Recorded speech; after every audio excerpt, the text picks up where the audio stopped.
Prosseguindo na interpretação do Apocalipse, versículo por versículo, o capítulo 13, versículo 12, o ponto 1 do material didático que diz: exerce todo o poder da primeira besta. Bom, contextualizando, nós estamos estudando Apocalipse capítulo 13, estudamos a besta que sobe do mar, e agora estamos estudando a besta que sobe da terra. E o versículo 12 traz essa característica dessa besta. Diz assim Apocalipse 13, versículo 12: e exerce todo o poder da primeira besta na sua presença, e faz que a terra e os que nela habitam adorem a primeira besta, cuja chaga mortal fora curada. O comentário diz: a segunda besta do Apocalipse é descrita como exercendo todo o poder da primeira besta. Sabemos que a besta é um poder político, mas assim como a primeira besta recebe um líder que exerce um poder espiritual maligno, que é o anticristo, a segunda besta também exercerá um poder espiritual maligno, né? Por isso, o líder da besta que sobe da terra é chamado de falso profeta. Então, quando a Bíblia fala de a besta que sobe do mar, muitas vezes se dirigindo à besta, e diz que a besta é lançada no lago que arde com fogo e enxofre, nesse momento está falando do líder da besta, que é o anticristo. E aqui, no caso também, o Apocalipse vai usar o termo besta para descrever o seu líder, que é o falso profeta. No capítulo anterior, na aula anterior, nós falamos que dos falsos profetas, né? Na possibilidade de ser um rabino, um sacerdote israelita, a possibilidade de ser o papa, mas que muito provavelmente seria alguém ligado ao budismo. E contei a história da China. Prossegue o comentário.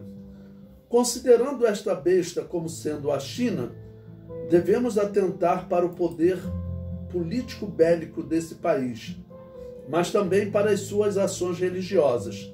Bom, seu poder político-bélico, porque ela ainda perde para os Estados Unidos bem longe, né? Mas ela está crescendo financeiramente e ela está perto de exercer o mesmo poder dos Estados Unidos. Os Estados Unidos, há 20 anos atrás, se somasse toda a Europa, não dava um Estados Unidos.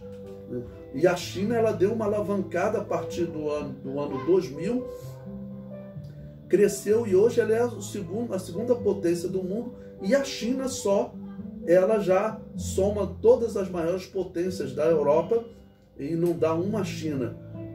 Os Estados Unidos são cerca de 21 trilhões o PIB dos Estados Unidos, o da China está na faixa de 13, 14 trilhões. Com essa pandemia, o PIB da China certamente vai diminuir a diferença em relação aos Estados Unidos, ou seja, estamos chegando a uma situação, sendo ela a besta que sobe da terra, ela está perto de igualar o seu poder aos Estados Unidos. Então, o Apocalipse diz que ela vai exercer todo o poder da primeira besta, ou seja, ela vai se igualar à primeira besta. Eu sempre digo que especular não é pecado, tá ok? E até se a especulação não se cumprir, vamos dizer, não é um erro. Especulação é uma possibilidade. Então, hoje, a possibilidade, né, de interpretação dessa besta que sobe da terra, eu vejo como sendo a China, até porque ela tem o dragão como símbolo, tá ok? Ainda falando da China e a sua religiosidade, o comentário didático prossegue. Seus bispos ateus já foram reconhecidos pelo Vaticano como bispos católicos. Jamais os chamarei de bispos cristãos. E a ligação desse país como uma das religiões que mais cresce no mundo, o budismo, deve ser observada como evidência de que a China exerce o mesmo poder da primeira besta, ou seja, um poder político, mas também um poder religioso. Sendo que o poder religioso dos Estados Unidos está muito ligado às igrejas reformadas, né?